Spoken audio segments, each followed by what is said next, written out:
Hello, everyone, and welcome to another interview on Human. Today, we will be interviewing Crishion Canaday, a woman who has been through trials and tribulations that have shaped her into the person she is today. Today, we will be hearing her tell her story on our platform.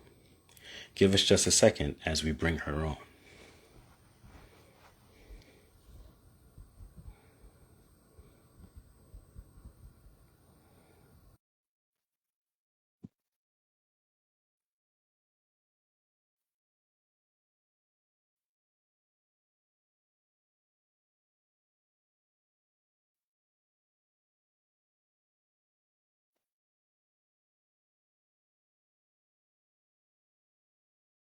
I want to say thank you to everyone for tuning in today. I know it's been a little while since we've been on. Just thank you very much for hanging on in there with us, and let us continue this interview.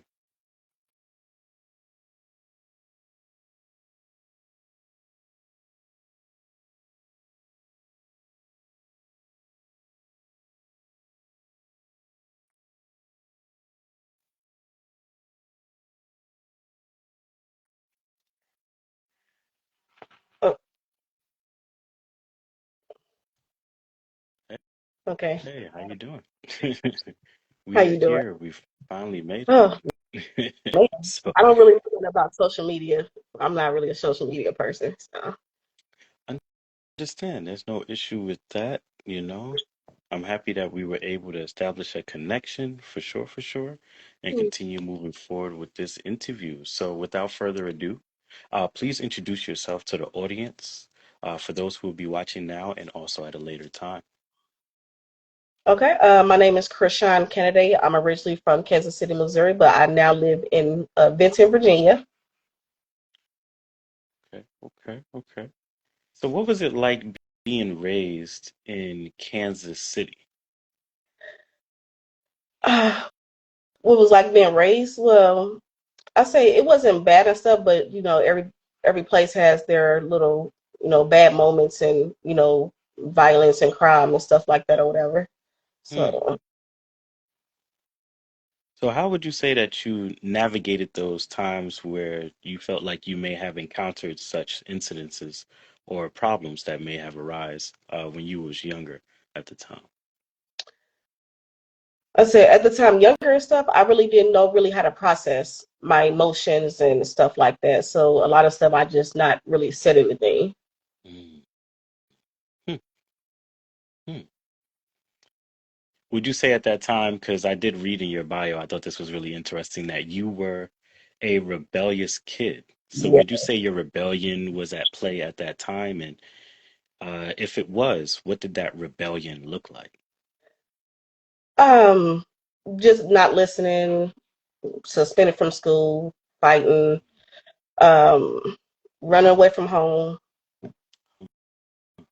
At what age did you start running away from home? I ran away from home myself as well. I started at 13 years old, to be honest with you. No, actually 12. And then my parents got tired of it, I think over a span of just like a year, and then they wound up giving me up. So, Well, I would say I started like at 16, just running away. I leave for a couple of weeks and stuff. They had to come and find me. hmm, interesting. And what made you a rebellious kid? I don't know. I think I didn't really like to listen. Huh. Like I like listening to nobody. So I wanted to do what I wanted to do, Hmm, regardless if I got in trouble or not. It didn't matter. So gotcha. Okay. Do you think rebellion could be a good thing in certain cases? it depends and stuff. But like when it's against like your parents and stuff like that, then it's not really a good thing. And you learn a lot of stuff as you get older and stuff or whatever, and you start to recognize that you know maybe I was a little bit much, especially being rebellious and stuff. Like not listening to my parents and stuff like that. So you learn as you get older in line and stuff because you got somebody you might end up bringing someone into the world that could be way more worse than you were. Hmm. Mm. Mm. What led you to make the decision or making the decision to run away from home? I know for me, it was I found out that my parents at the time were not my real parents, and I felt like we were being disciplined a little bit too much. I would say borderline abuse at the time. So, I say for me, it's like I just didn't feel like I really fit in or whatever. mm, So like the strain of relationship that like me and my mother had and stuff at one point in time and stuff when like we was younger and stuff, we used to butt heads a lot. So that was like one of the main things. mm, mm. And do you think that butting heads came from maybe difference of opinion, or maybe, you wanted to maybe do your own thing, or what did that necessarily look like? Well, what it looked like was basically just like disagreements, not wanting to listen, and just basically just doing what I wanted to do. That's what it came down to.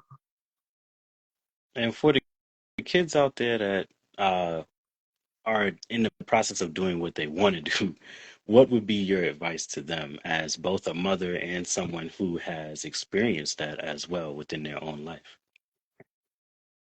Well, I mean, it's not a good idea because there's one thing that like my mother told me a long time ago when I was doing that and stuff. She said, "I can't wait till you have a kid because your kid gonna be 10 times worse." Mm, And I didn't really understand what that meant until I had my first son and stuff, and like the things that I had to go through with him and stuff, whatever, to get him, school, everything with like he, getting kicked out of everything, school, suspended all the time. So it was rough or whatever. So I started seeing like I don't think I was this bad, but like you never oh, know. mm, interesting. So this question is going to be a little bit of a side note that I wanted to interject with Okay. in the interview. On my own accord, actually, because I have questions that I have written down, but I also have questions that I like to like just put out there. And one question that comes to mind is, do you think that that may have been like karma from the past, of you doing what you wanted to do, and now you have a kid that's kind of like showing you and teaching you, like, hey, this is what it kind of looks like in real time, based upon what you decisions that you've made in your past. Yeah, I thought it was my karma and stuff for things I put my mama and daddy through and stuff. I thought it was my karma and stuff. So it was I had to feel how they felt. Mm, mm. How do you think they felt? Angry, upset. They gotta come and find me, look for me and stuff, whatever. So Mm. a lot of anger and frustration And what was one lesson you learned during the times that you were going through the difficulties and run away from home that resonates with you till this day? is you have to be able to listen. Mm, That's the biggest thing that I've learned is about getting, being able to listen and getting the children to listen as well because it makes a big difference. mm. I will tell you it does, especially with today's generation of kids.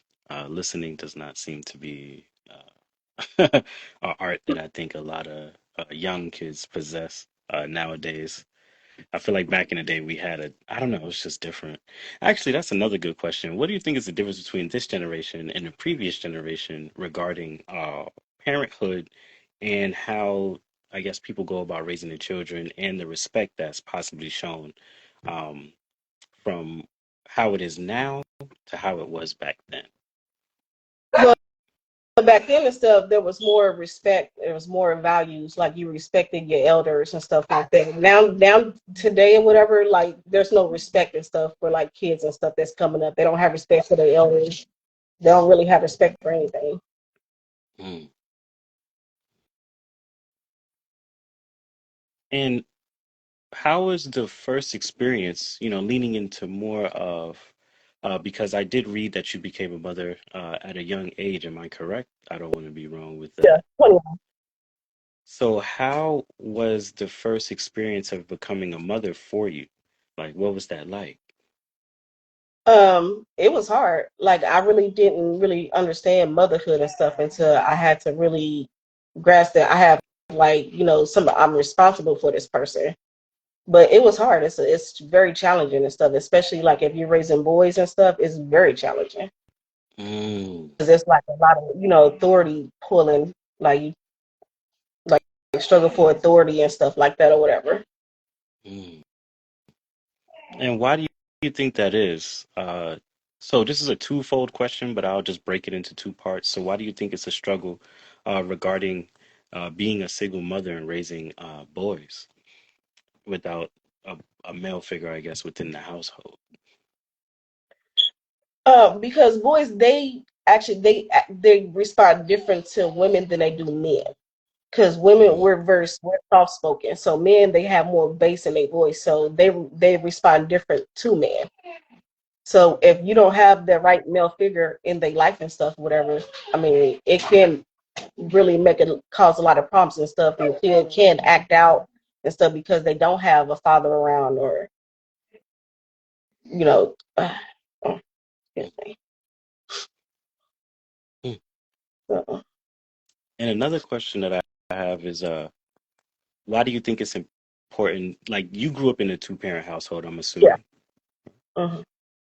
And so why do you think it's important? I think this is important for everyone to hear, but why do you think it's important for us to retain the two-parent household? Because nowadays I see a lot of single mothers and I also see single fathers as well. I don't want to totally turn the blind eye to that, right? Because I believe a woman's power, in my opinion, comes from nurturing, and that's also equally important as well, right? Yeah, So, that's important.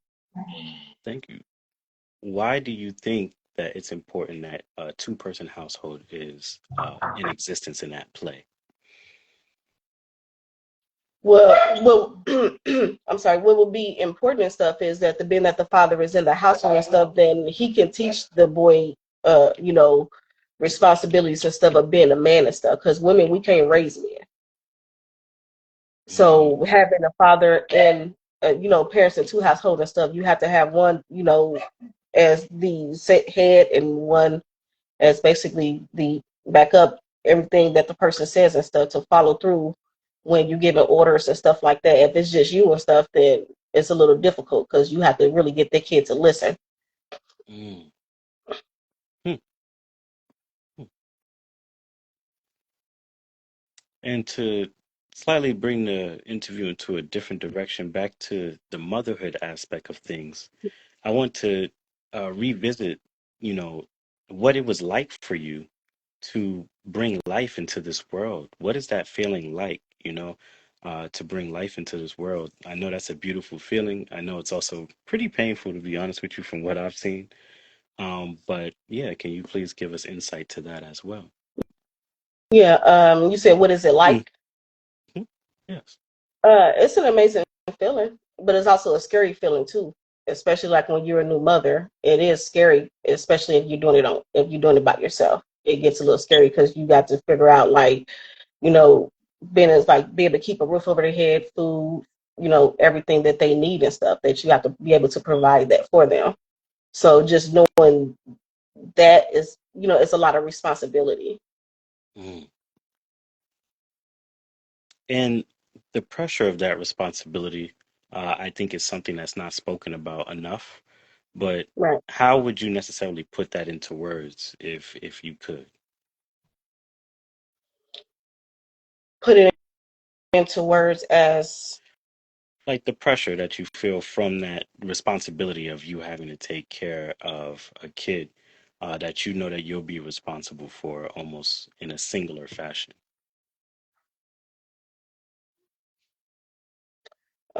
uh, I would say basically like it's just figuring out what you need to do as a mother because kids don't come with a manual. So you have to figure it out. You learn as you go along and stuff.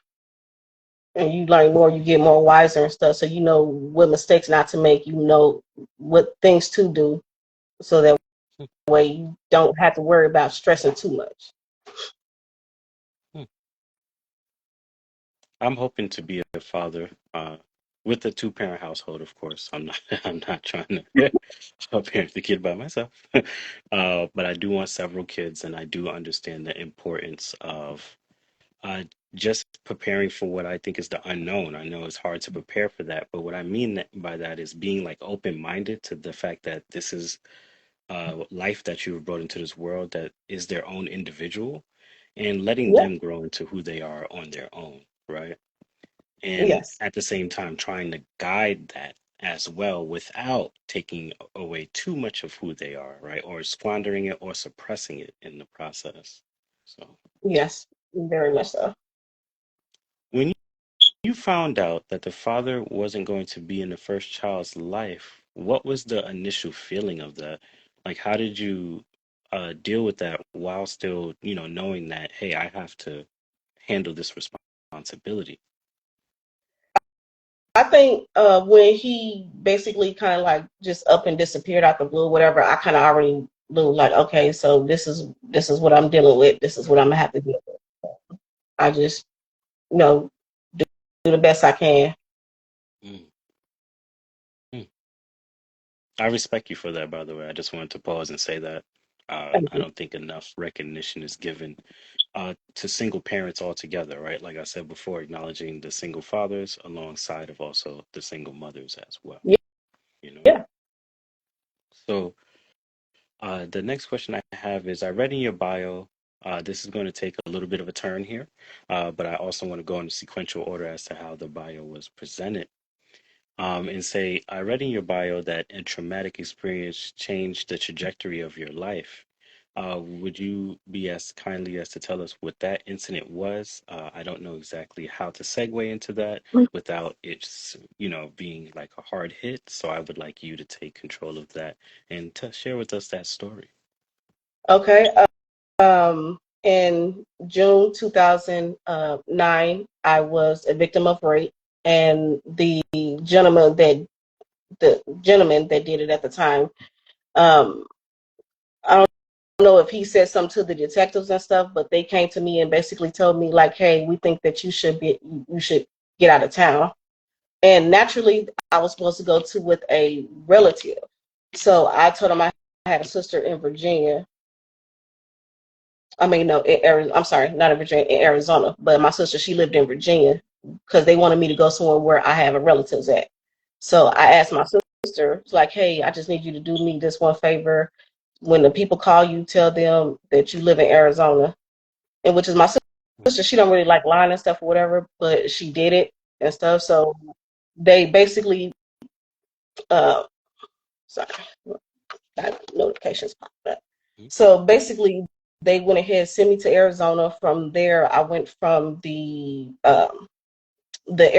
airport to the shelter Mm, in Arizona, and then from there, I just found my way around. mm. What was it like in Arizona originally before I moved to um, Texas? I was supposed to move to Phoenix, Arizona, but I made a Oh, choice to come here to Texas. I liked it, the weather and stuff, or whatever. And plus, like, I mean, I didn't have any family down there, which is I was okay with, but Mm, like it was nice. I actually enjoyed the weather and stuff or whatever. Some of the people I met, some really good people down there that I'm still friends with to this day or whatever. So mm, that's what's up. That's what's up. it seemed to work And out. indeed. And what was it? What was it like coping with what had took place at that time?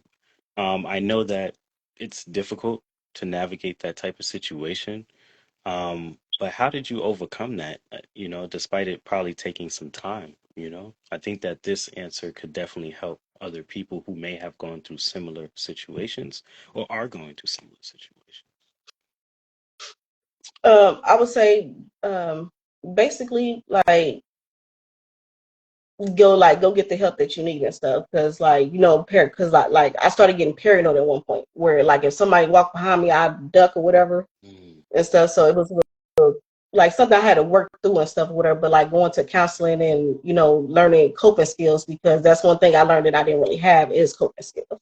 So learning being able to cope with things and stuff, and basically speaking to someone about it. And how would if you could tell us one coping skill, what is one coping skill that you learned at that time that still helps guide you till this day? Self care. Mm, Self okay. care. Taking that time that you need for yourself to be able to reevaluate, process things, and just take a moment to yourself to recalibrate and stuff. Mm, So that was like one of the biggest things and stuff. So self. like you do things like different coping skills, like listen to music. Music is like a good therapy. I listen to when I'm doing anything, I'm listening to music. Where I'm cleaning or I'm just chilling. You know. Same, same, same. It's funny, I was listening to music when we was troubleshooting the Yeah. interview, so I totally understand that. Another thing I want to throw out there was I'm actually getting into DJing as a form of musical therapy, to be honest with you. Mhm. I love the way that tracks come together and overlay, and yeah, it's a beautiful thing, you know? Okay. What type of music do you like though, while we're on the subject, you know? I like different kind of music and stuff. Like I'm more of like an old school. I like old school. A lot of old school music is what I like listening to, especially when I clean up. I have a few things I like to listen to that's like new school and stuff, but it's not too much and stuff because I don't really care. Like music's not the same like it's been before. So Mm. So we talking about old school like Teddy Pendergrass, The yeah, Temptations, Mr. Charles Ray, Bradley. yeah, Ooh. Betty White, Karen White, yeah. Yeah. Oh, actually, Minnie Riperton. Very good artist. A lot of her music was sampled Q-Tip from A Tribe Called Quest. A lot of his early albums actually were influenced by her in particular. Her music had a big impact, on music today, actually. So if you have a chance, I would definitely invite you to check out her music, Minnie Riperton. I'll actually put it in the chat for those who are interested, so that way they can see it as well. Oh, Um, definitely, I can check it out. yes, indeed. And also someone in the audience said that they swear that old school always speaks to the soul for real. Yeah. And I do respect that, 100%. I think the way that music was made back then, it just required more soul, more sweat, for people to actually come forth and put that music out. Even the process of how the music was made played a big part into how the outcome of the music, or excuse me, how the music came out in the end product, right? Mhm. So continuing though, without losing ourselves to the musical aspect of things, All um, right. I wanted to say that I did see in your bio that you did bring up ADHD, right?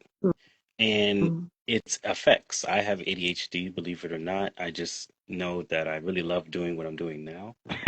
And so I take the time to calm myself down and fully focus on you as the person who I'm bringing on to be interviewed. But I wanted to ask, what is your understanding of ADHD?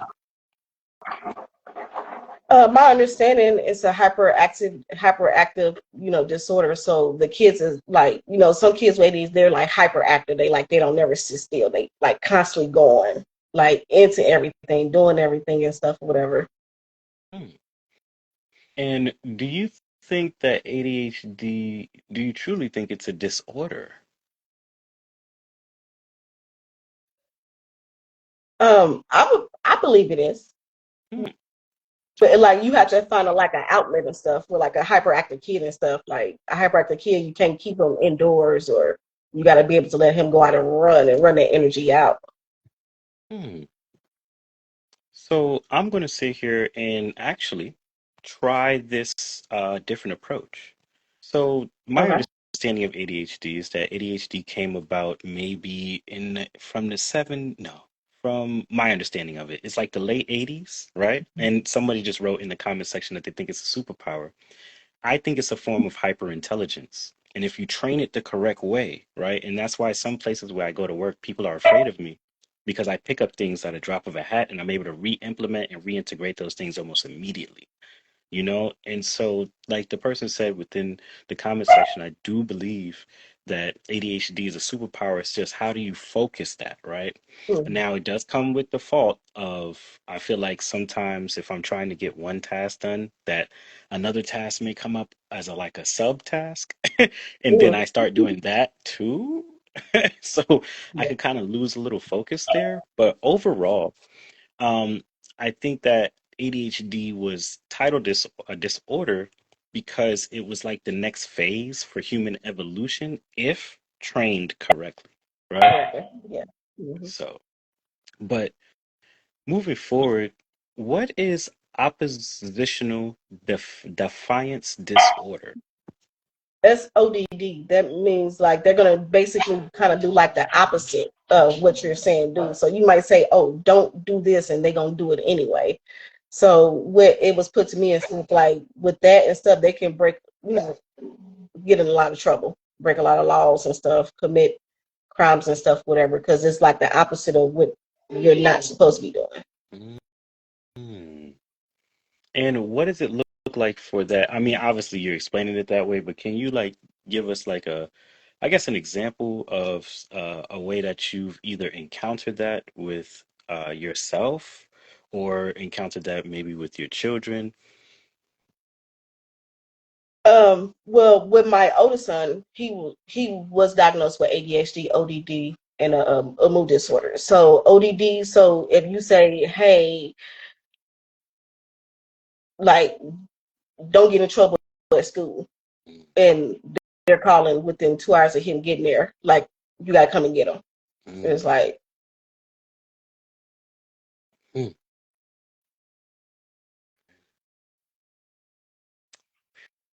So the next question I have for you is a bit heavy. I'll just be honest. That's why I had to take a deep breath.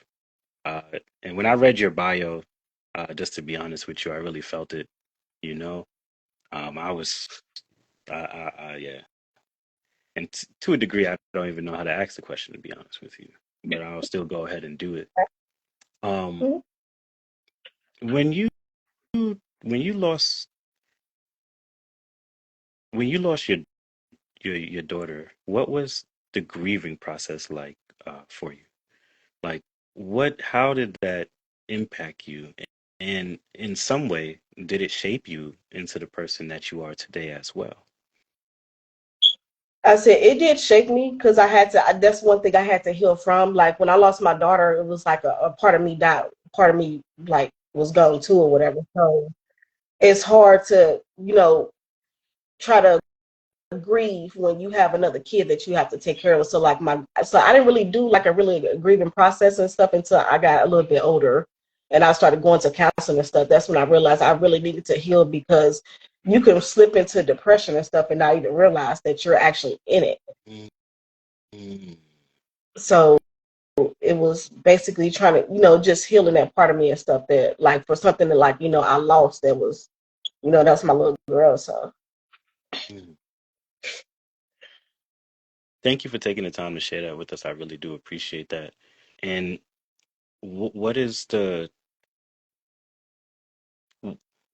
when you finally got to it, what was the grieving process like, for you? Like, was it something that you had to sit down with and like really be like, all right, this part of my life I want to release, what did that necessarily look like? um counseling and basically just sitting down and stuff. Like if you gotta cry, you gotta get it out and stuff. You can't hold it in and stuff because it makes it even worse or whatever. So just having to just go through that full grieving process and stuff and being able to finally say goodbye or whatever. So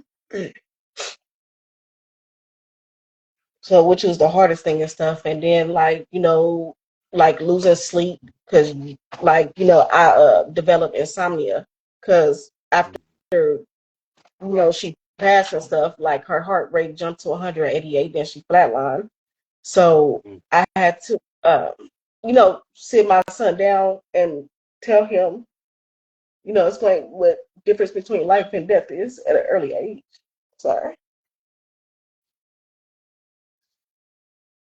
And basically tell him, like, his sister is gone or whatever. So it's hard. So, like, I developed insomnia because I couldn't close my eyes after that. I was I was constantly up, like I didn't really sleep at the time. Mm.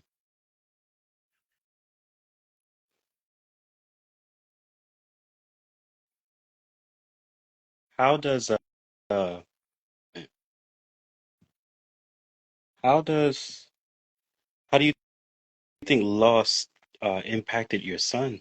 I know I read that in your bio that early on, I feel like from my observation of the bio that a part of why, when he got older, there was a couple of complications within Mm. the education system and within life, period, without me diving too Mhm. deep into that, but just kind of skimming the surface and being like, do you think that possibly contributed uh, To to, more behavior, yes. yes. 'Cause it got a lot worse after that. So I know he was still hurting. Do you think that your son eventually, I guess, figured out how to deal with it? I do have some questions for later on regarding your Mhm. son, but I just briefly want you to touch on that as of right now. Yeah, he went through counseling and stuff too, and he went through therapeutic placement and stuff like that or whatever to try to help him deal with his grief and stuff like that or whatever. So I had to allow him to grieve the way he needed to. Mm. And those, it might sound complex. How do you think for parents that are out there that may experience this or have experienced this, or it may happen, even with myself, I don't know what may happen, right? Because I do want kids, like I said before. But how do you assist your kid in that process? Like, do you just take a step back and try to like your best to advise them from afar? I mean, especially because you're still in the process of grieving as well, right? So, yeah. I would say just try to support him as much as possible, like constantly show up for him and make sure, like, so he knows that you're still there, that you still have his back, you're still there for him, and just allow him to go through whatever process he needs to go through Mm, in order to heal as well. mm, mm. That was very important. Very important information there. For real, for real. So moving forward, I want to say, um, I know that child services had to step in at one point as we continue down the road of this, your story and the bio that you just shared with me. And I want to thank you for being so vulnerable and open to share everything that you did.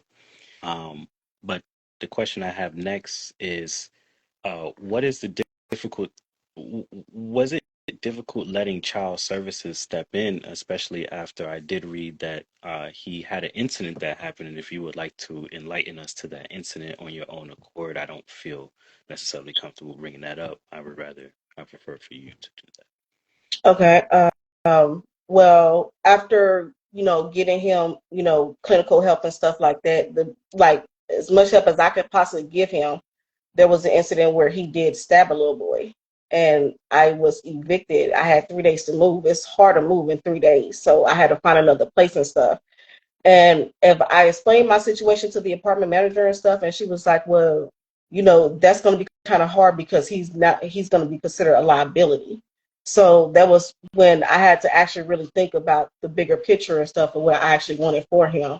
And I wanted him to have help. So I had to call them and let them, and they tell you, like, when you call, um, say that you're unable, you got to tell them that you're unable to parent and stuff.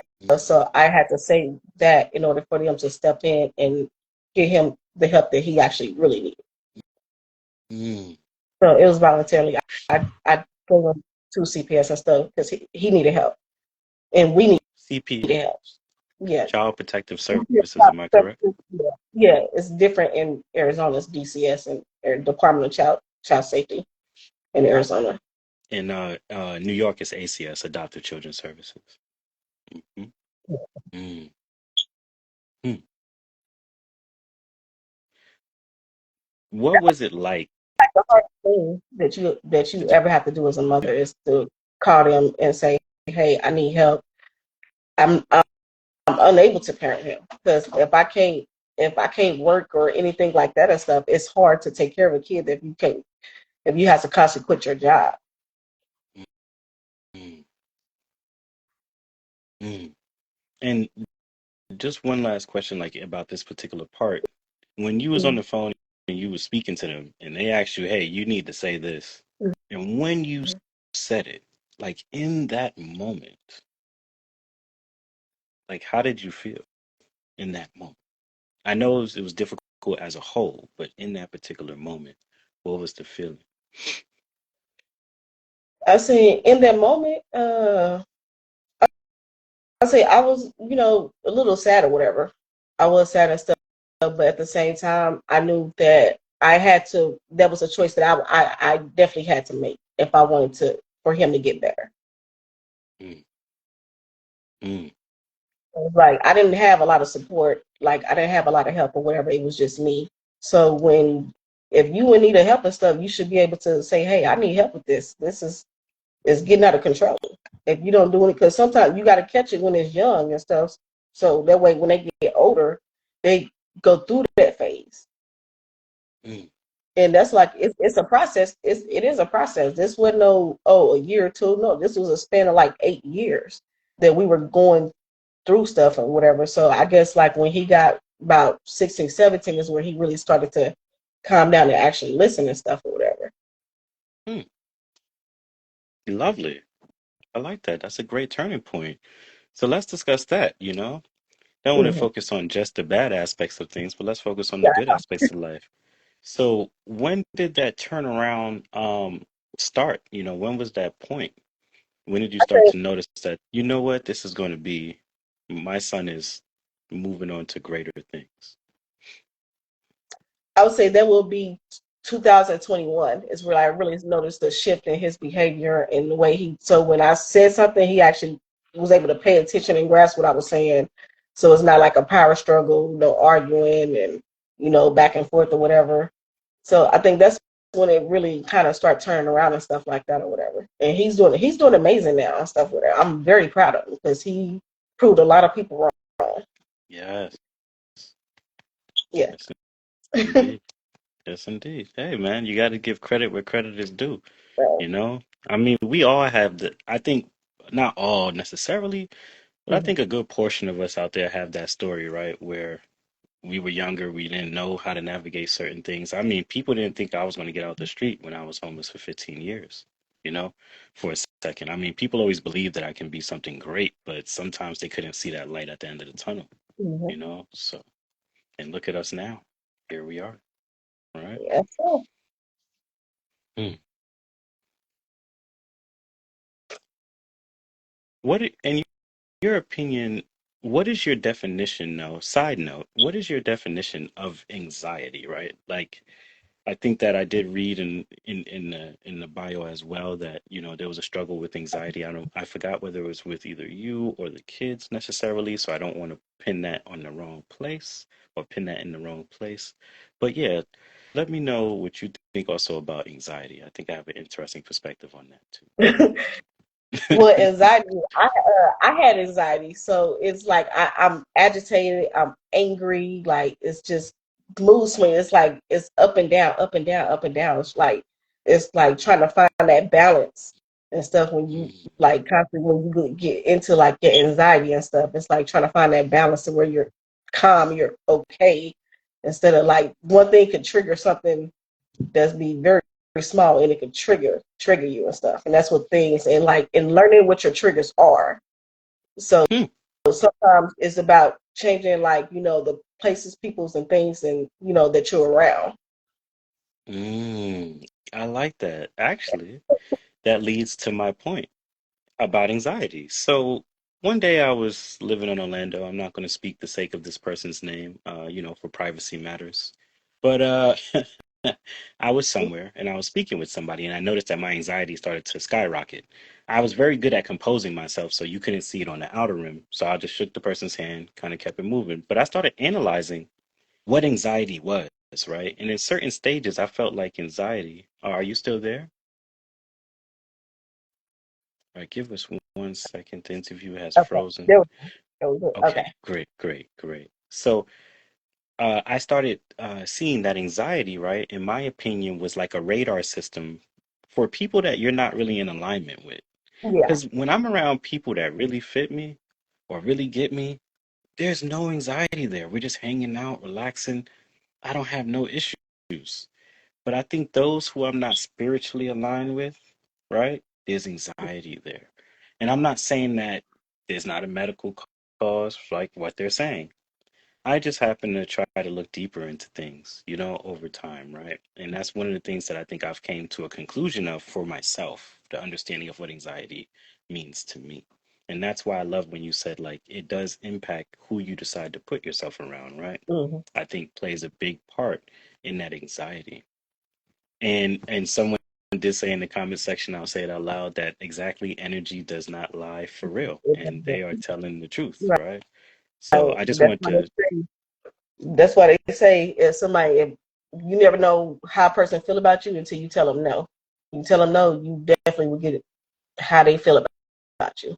hmm Yes, But then very on the important. flip side And if you of don't that, mind. I want to talk about like hearing the word no, right? Like, what do you also, what is your understanding of patience? Because you also had to gain patience over time, especially as a single mother dealing with what you dealt with in life, which I want to say thank you for coming on and sharing your story with us. So far, it has been amazing, and you have been vulnerable within this space. But please, yes, patience. Patience, patience is a virtue. You have to pray for patience. Like Mm-hmm. you got to kind of continue to pray through whatever it is and stuff. Like have patience and stuff. Just try to maintain and stuff, and just just go through it and deal with things as they come along. I'm learning how to add an extra layer of patience to my life personally. It's not that I'm not patient, but I just want to be very patient as I get older. It doesn't mean that I want to be a pushover neither. So that's another question I have for you.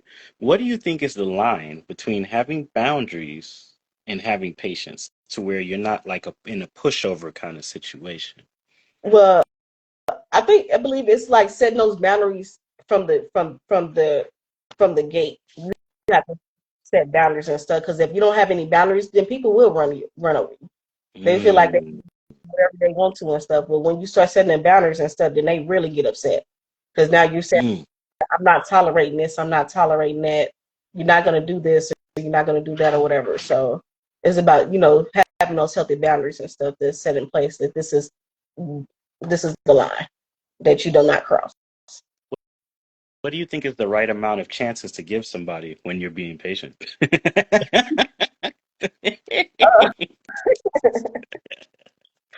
Ooh, yeah, I don't know. It depends. I say probably two or maybe three at the most. Maybe three at the most. It's like three strikes you out. Probably three at the most. I give two. I'll be honest with you, I give two. It's not that I'm not patient. Once again, I just have a lot going on. I'm interviewing you here, and I have a lot of things that I do outside of that as well. Like I did speak about DJing, and so it's like, hey, if I'm trying to focus on these things, there's only so much that I can allow you to Right. have put into my life, right? Mm-hmm. So, oof. And what do you think? Because I know that this is going to be another turn in the conversation once again. Um, Okay. I'm happy that we just got out a great laugh, but here we are once again. Um, Before I ask the main question that is covering this section, I want to ask a lead up question, basically, and Okay. that is, in your opinion, what leads to the breaking point for us as humans? I think when we finally hit like the bottom, like once you done like unravel, is Mm, the feeling of unraveling, like everything's just going all the way left and stuff. Is like unraveling. mm. And to be more specific, what did unraveling look like for you during the time when you went through that process within your own life? Um, I think like I like it. It be like I became impulsive, like real Mm. impulsive and stuff, whatever. Like where it was have to where I say the last time my children was taking DCS did keep them and stuff because I guess like in that process I had tried to commit suicide. I wasn't sure, but apparently I sent a text message to my sister, basically telling her like I didn't want to no longer live and stuff like that, which is I was not aware of until I got to the hospital because I was taken to Phoenix Behavioral Hospital and stuff, Mm. where I stayed there for about 3 days, and then I left. I discharged and stuff, and went home and tried to figure out like how to get back to my kids. Mm. After that took place, how did you actually navigate back to your kids? Just going through more therapy, trauma therapy Mm. is one of the things I went through and stuff, whatever. Because you could probably deal with some of your trauma, but you haven't really dealt with everything. Because healing is a process. Mm. But just making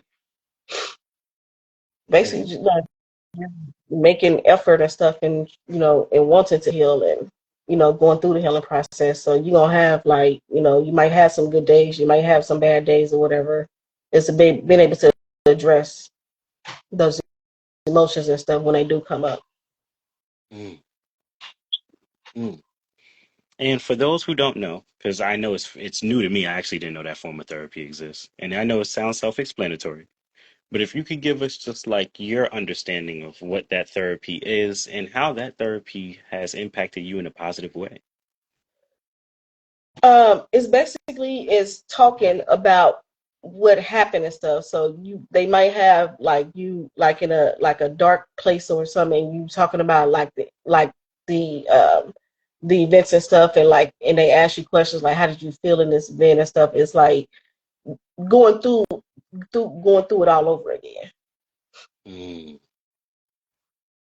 So you're reliving it, but this time you're given outlets to let Right. that energy transmute itself or to leave your system and leave your spirit, which then brings up another question now. So the Mhm. brain, I feel like, compartmentalizes itself, right? Yeah. It stores things in different spaces.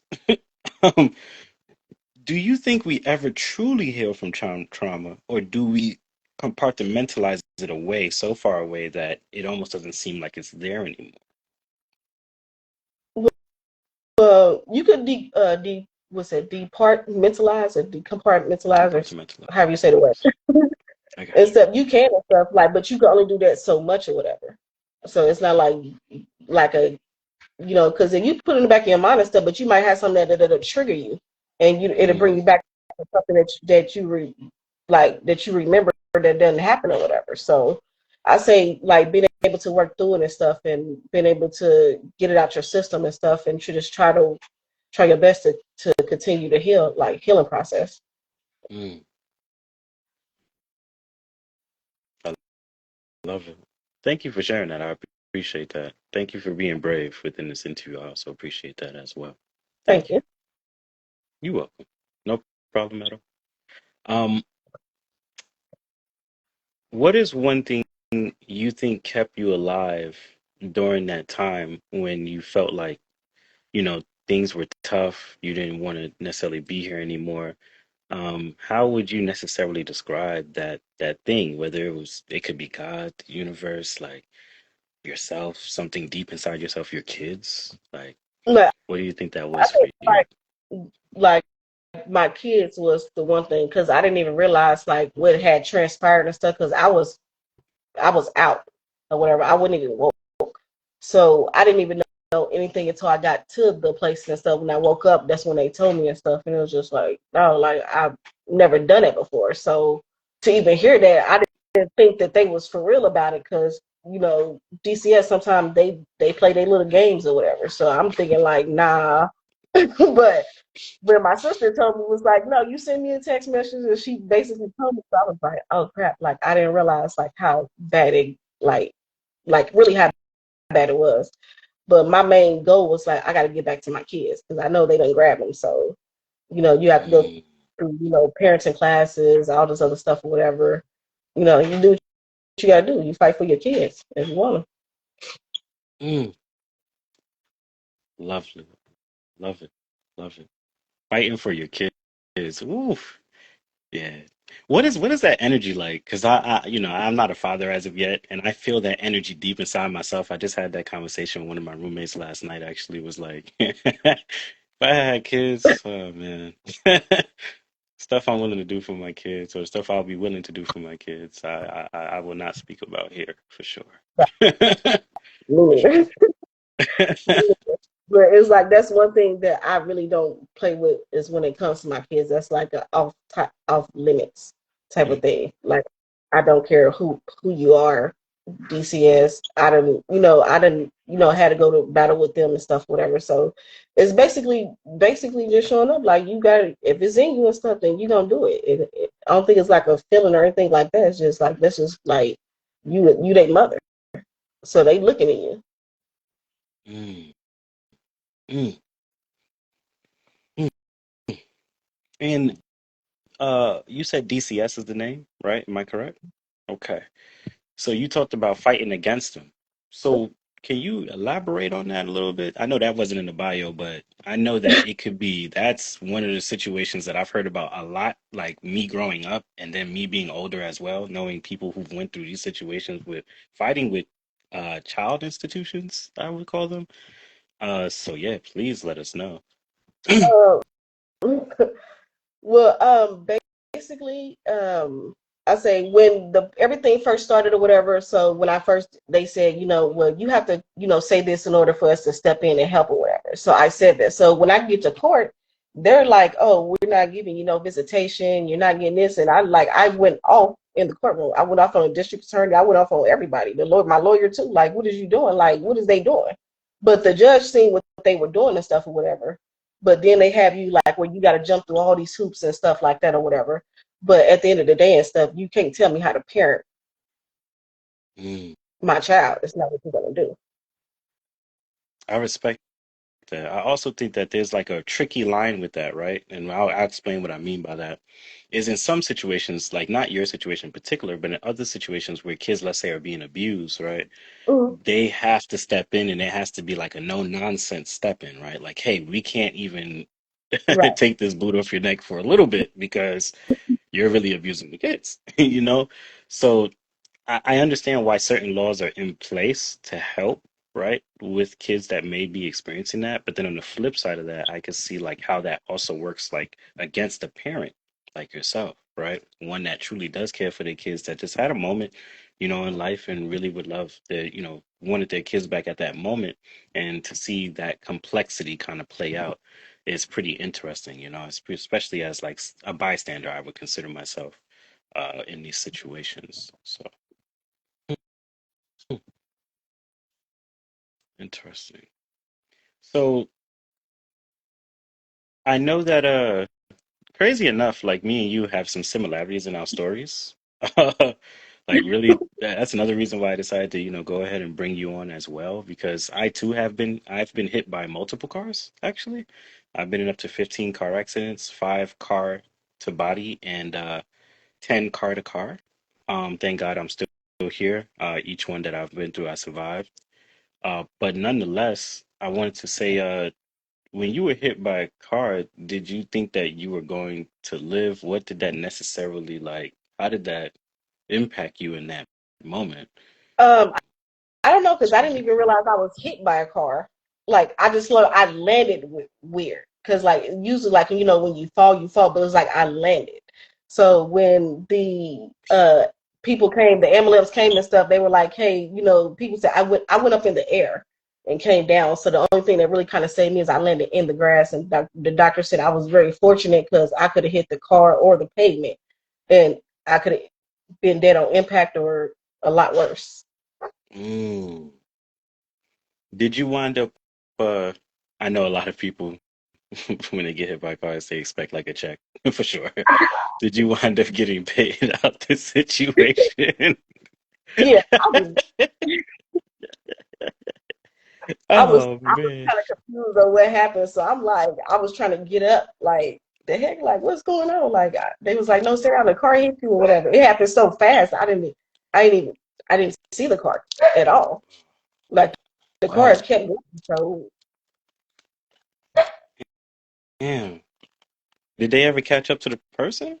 yeah, he turned himself in. Okay. Okay. Okay. Okay. Okay. That's good. That's good. That's good. Yeah. That's good. Mm.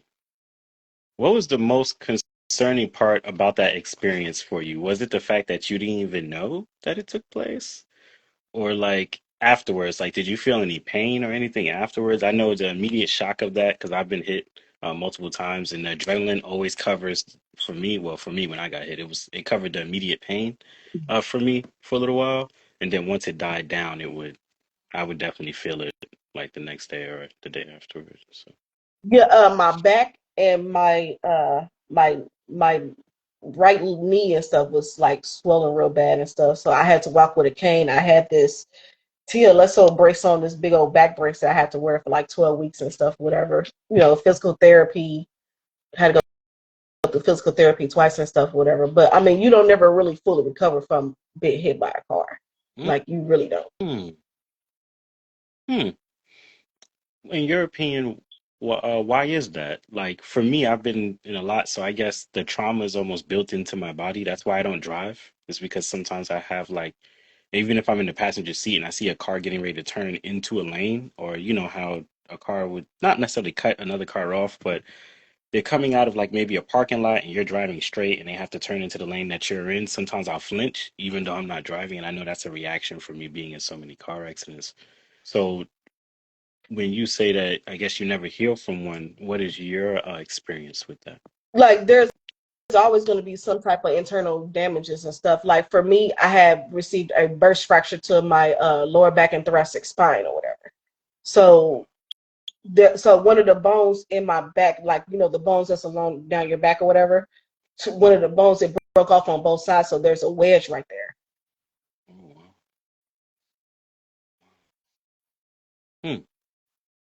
Hmm. Mm, mm, mm. And I wanted to ask, uh, kind of segue into the kids a little bit. You did have more than one kid, am I correct? Like Yeah. outside of your daughter, I believe that I did read that you had, I believe, Yeah. was it another son, another boy? Mhm. How has been that experience raising, another boy after raising the first young man, and now he's older and has moved on with his life in a very beautiful way? If you would like to tell the audience, you can for sure. That's fine by me. But yeah, I'll turn the floor over to you now. Um, I think it's a lot easier because he's not as like he's active, but it's not like that's where it's like can't be controlled and stuff like that. And I get on him about listening. Like, I need you to listen because you got to be able to listen at home before you go out and out there and listen and stuff. So it just basically staying on him, reminding him and stuff, talking to him. Like, we have a very open communication and stuff with both of my boys and stuff or whatever. So um, it's not as bad and stuff as the first one. It's a lot easier because like obviously you done been through it, so you already know what to do and stuff. So Mm, it makes it a lot easier, a lot easier. mm, mm, But it's just hard starting over though. That was like the hardest thing, having to start over. mm. Because my sons, they're like 10 years apart. Uh, But the beauty about it is you got to start over with a more refreshed mind, and I believe more growth, right? In terms of what you've been through and how you handled that, and the patience that comes from handling that as well. mhm. So, hmm. And if you could tell the audience how proud you are of your older son, please do. Like, what words would you use to uh, describe that? I'm I'm very proud of him because he proved a lot of people wrong and stuff. But a lot of people assumed that he probably was going to end up in prison or in jail or something, end up in a lot of trouble and stuff. So for him to even like graduate from high school, he's in Job Corps now, taking up his trade and stuff. He's doing carpentry. After that, he wants to do culinary arts and stuff. So it's just basically giving him something to do. So he said, "This is what I want to do. So okay, I'm gonna help find a place for you to do it at and stuff." But he's up there with like Mm, kids and stuff. But I'm very proud of him and stuff. Like it's very proud of him. He came a very long. another hand clap for the young man. Yes, I love to hear it. I love to hear it. On top of that, I wanted to rewind a little bit and talk about control, right? When you spoke about like, you're able to control, the second son a little better than you was able to control the first one. What is like your measurement when it comes to control? Because we also did speak about letting them be their own individual. So I think what does that kind of look like when you're trying to like navigate that as a mother? Like, hey, I want you to still be you, but you also have to get that there are ways of the world that you have to adhere to, even if you don't necessarily want to. But this is what that looks like. I would say basically like I let him make certain decisions on certain things and stuff or whatever. Like not want to go to school. That's a deal breaker. That's a not doing that. You're going to school, but like little small things, like if some things that he want to wear, or it might be a day that he want to eat certain things or whatever and stuff, then I can I could compromise with stuff like that or whatever, stuff that he's able to navigate for within himself or whatever, and just continue to allow him to, when he's at home and stuff, he's a live wire, but like when he goes out with other people and stuff, he's well mannered. Respect. I respect that. I do. You know, gr- growing up, I felt like the world tries to sometimes put us in the box, and I still feel that way sometimes now. But I think if we teach our young ones and the generation that's upcoming how to balance that, right? You can still be you but still understand that the world is expecting certain things from you in certain ways that if you don't adhere to, then you won't be able to navigate the system, right? But another thing I want to implement is also teaching even your boys or any kids, what success looks like for them, and not letting society define that for them all the time, right? Mm-hmm. But if they have to, trying their best to meet that in the middle, like, hey, m mesh your definition of success with the definition of what society is trying to define for you or make success look like for you, right? So I think that's a very interesting space to occupy. So I wanted to, as we begin to slowly but surely start to close down the interview, I do have several more questions, Okay. but I just wanted to throw that out there. One thing is, why is healing important to you? That you would, if there was a definition of healing that is important to you that you would like to share with someone else, what would that be? Why healing is important to me and stuff is that it's like you open yourself up to emotions again. Mm, You open yourself up to that part that you probably done closed off and stuff. It's like that broken, when you like that broken kid, that broken 15-year-old, that broken 16-year-old child and stuff is going back and weeding through all of that and stuff and the healing. Like once you do, like you start seeing things a lot different and stuff. You see things a lot clearer, and you understand. Oh, okay, this is what I'm doing. So now, like right now, like I'm in a space to where I started like working on opening up my own business and stuff. Now I have like no more stress, no more DCS people and everything else and stuff. I'm at a more headspace where I probably wouldn't have been able to do that before. mm. Uh, Another thing I want to ask is please let people know about the business that you're starting. I was going to do that, but since you brought it up, we could talk about it now. Well, I'm actually in the process and stuff. I have a building and stuff like this. I'm just not ready to sign my lease yet because there's certain things that I do want to get in, basically put in place and stuff before I do decide to open and stuff. I actually, have a business called Queen Reels Beauty Stop LLC. So it's going to be a collaboration shop where I'm going to be opening up a beauty supply store Mm. and have like all natural hair products and 100% human hair products and stuff like that. Also a braiding shop for braids and dreads and stuff, all type of braid style, dress styles and stuff, whatever. So I'm going to be hiring some people to come in to do styles and stuff like that to braid. So that's what I have to definitely search for is the right braiders, the right stylists and stuff.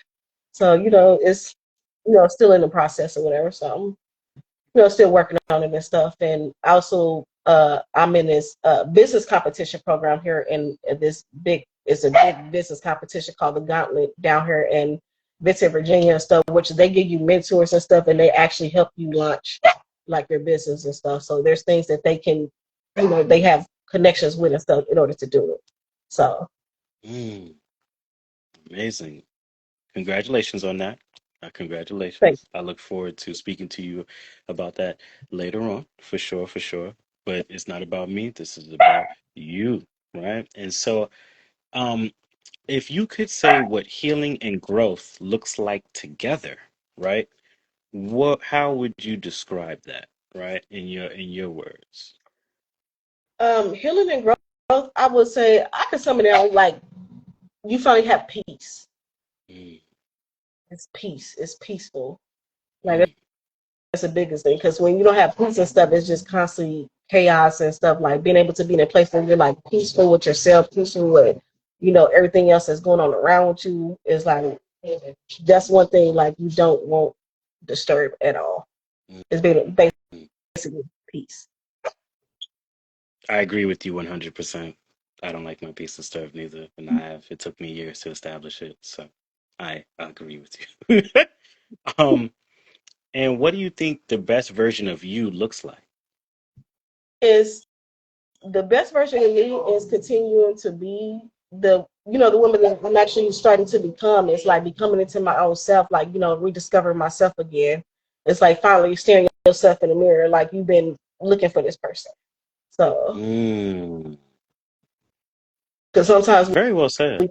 we lose ourselves and stuff, but we have to find ourselves again. So once you do that and stuff, and it's basically becoming like the best version of yourself that you can possibly be, or whatever. Whether it's like with friends, family, everything.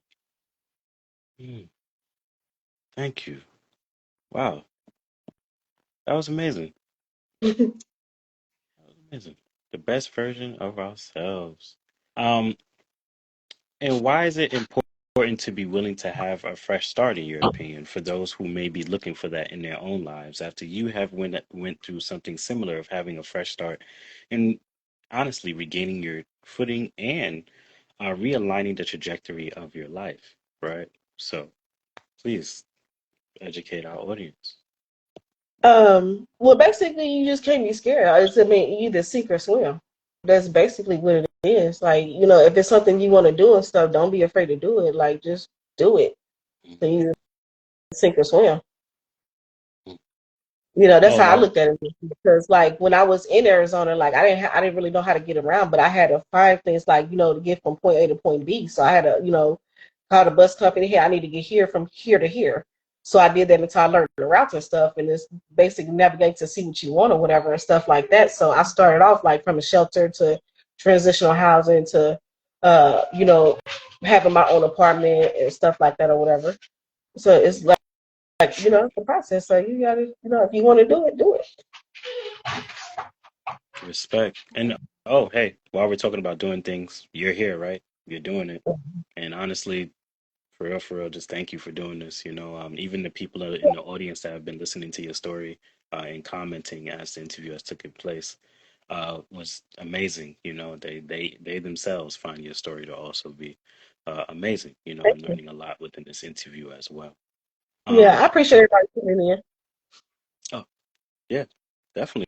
Thank you, everyone. We just want to say that, and also for Yeah. those who will be watching this at a later time, as well. And then, why is it important to set differences aside that we may have with family members? Because I remember you touched on that a bit, I feel like within the bio, and I wanted to save that towards the end of this interview because it's something I wanted people to be left with, like, hey, what is it about? I feel like we live our lives sometimes and we never know when either one of us are going to pass away, me, you, anybody else for that matter. And so sometimes we have that cold shoulder towards people, and when they leave, we don't get that space for forgiveness, right? Right. And so I wanted to definitely sit here and say, like, why do you think it's important to mend those differences and set those differences aside that you may have with family members? I think it's necessarily like setting it aside and stuff. It's like really addressing it and stuff. Like y'all basically coming to putting everything on the table to say, hey, this is what I said, this is what we, transpired or whatever. And just talking through it and stuff and listen to each other point of view and stuff on whatever the situation is and stuff. And once you do that, then you can, okay, well, we can move on past that or whatever. And stuff, because family is everything. At the end of the day, I teach my kids that family is everything. And sometimes family is what you make it too. Mm, I love what you said. Family is what you make it. And I feel like that's important for people out there who may have either been abandoned by their family or may not have family, right? That it is it is important that they understand that family is what you make it. Someone does have a question, and I do want to implement it, even though we're at the very end of the interview. But Okay. he asks, "What helped you in difficult situations mentally?" So mentally is having outlets, like someone to talk to and stuff. Can probably talk you down off the ledge, like when you're upset or when you're in the moment and stuff, and it's hard for you to process certain things and stuff. It's having that one good person that can support you, that do show support, and basically counseling, talking to non-biased people.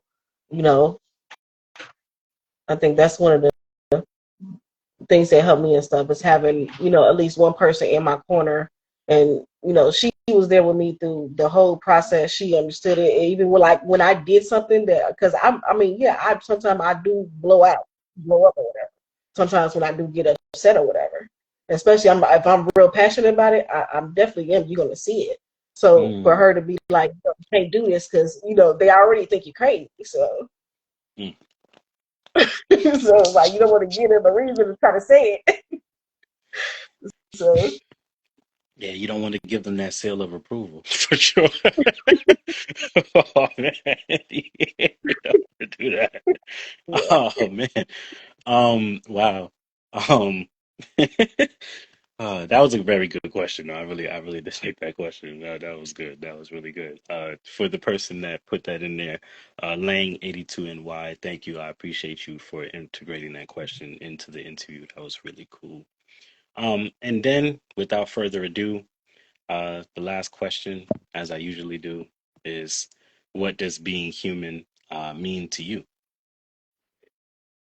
Human is it means caring, it means loving, it means giving unconditional love. It's being able to forgive, even if you probably haven't spoke to them and stuff. Like just it's a lot of power in forgiveness. Just being able to forgive that person, even though you might not see them again and stuff. And so that way you could be able to move on with your life, continue to move on with your life and stuff, and not holding grudges and stuff, and just being loving, just supporting one another. Mm. Said lovely. Oh, by the way, do you have anything else that you want to say, whether it's about your business, anything that you would like to say? Please let me know.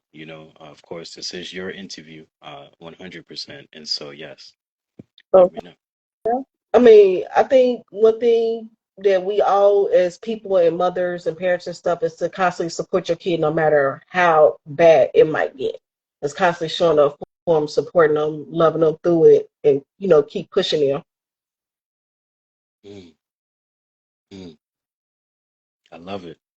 And for all the young mothers out there, please take that, and young fathers out there, whether you're a single parent or you're co-parenting or you're in a two-parent household, strong situation, a great relationship, that advice fits all facets of life regarding parenting. And I just wanted to back that up by saying that. Without further ado, I will be re-entering or re-engaging the live for those who want to speak to me outside of here. This is respect to the woman that is before us. This is her interview, and so we're bringing it to a close now. Thank you for taking the time to come on and share your story with us here at Human, and I look forward to speaking with you again soon. All right, Okay, thank and you. you're very welcome. No problem at all. And for those who are watching, oh, we have one last comment that I do want to read out loud to close out the interview. That's towards you. It says, Okay. Crishion. You are strong, beautiful, and resilient. So proud of you. Your boys are blessed to have you as their mom. Thank you for sharing your story. Thank Amazing. I just you. wanted to end Everybody on that note. for All right. And much love. And we'll be in touch soon. For all of those who are watching, as we usually do, thank you for tuning in 100%.